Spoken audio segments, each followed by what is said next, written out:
Hey everyone, I'm Landon Starr, and along with my partner Melody Benyamin, we're going to tell you a little bit about the auto financing bubble. To start off, we're going to show a Bloomberg clip that explains what exactly this bubble is. What kind of loans are being doled out, and what's the risk factor here? Well, the concern is there's something called a subprime auto loan, which is a loan that is extended to people with FICO scores or credit scores below a certain amount. And so these are less credit-worthy investors or borrowers, not investors, borrowers, and they are getting loans to buy cars. And these loans are being made for longer and longer periods of time. Now, the average time, the 74% of loans made this year of subprime loans have maturities that extend out beyond 5 years that have been bundled into these. And why is that significant when we are seeing the average life of a car extended to, say, 11 years? 5 years in doesn't look so bad. Well, first of all, if you're a borrower, you're paying a lot more.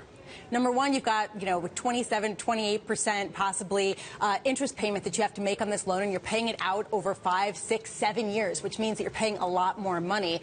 But number two, the value of a car depreciates dramatically after a certain point. So you could have a situation where a lot of these borrowers are underwater, where essentially their vehicles are worth less than what they're required to pay back. You don't want that. That is a bad situation. Subprime crisis indicator. Exactly. And then to that point, I want to take a close look at a debt offering by American Credit Acceptance. About 1/3 of the loans in the deal are actually tied to borrowers with credit ratings under 500, like you mentioned, huge interest rates. Those loans exceed 5 years. Are people buying? Well, clearly, they're selling. I think that some people are not buying, and they're saying, look, we just don't trust this cycle. Yes, typically the line is that people will pay back their auto loan before they pay back their mortgage because they need to get to work on time. But will they keep paying back that auto loan, as one person noted in this story written by my colleague Matt Scully? Are they really going to pay that back if their car is not worth anything and if their car doesn't work? Right, which is a good point. And obviously the big sort of elephant in the room here is the search for yield among bond investors. When you have low Treasury yields, does this change as the Fed raises rates? Well, this is actually typically, auto loans are typically floating rate debt, so it could actually be okay and somewhat insulated. The problem is people will be less inclined to go into riskier securities. A lot of people who invest in securitizations, which is this kind of debt that auto loans are often packaged into, they want to buy AAA rated paper that's backed by these subprime auto loans. There just are so many loans backing the little amount that you get that there's so much excess payments that you get your money back and then some.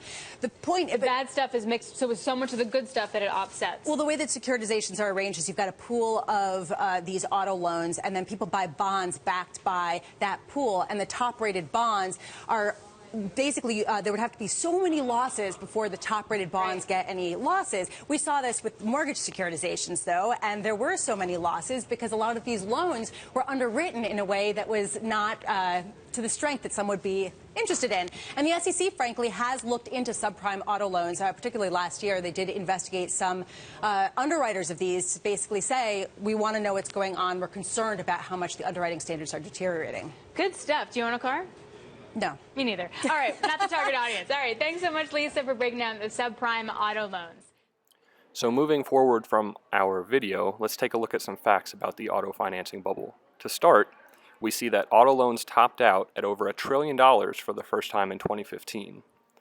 Moving forward, more than 31% of auto borrowers have negative equity on their vehicles. That means that they owe more than the vehicle is worth. The average size of an auto loan is also at a record high at $29,880, so it's super expensive. 29% of car loans now stretch out to as long as 6 or 7 years. So even if your income changes, you'll still be paying a fixed amount on your loan for a super long time. Also, we can see that 33% of cars traded in 2016 had negative equity against them.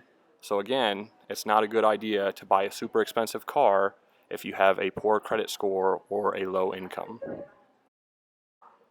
This graph illustrates a few key points that were mentioned on the previous slide. A lower credit score results in a higher interest rate and higher monthly payments.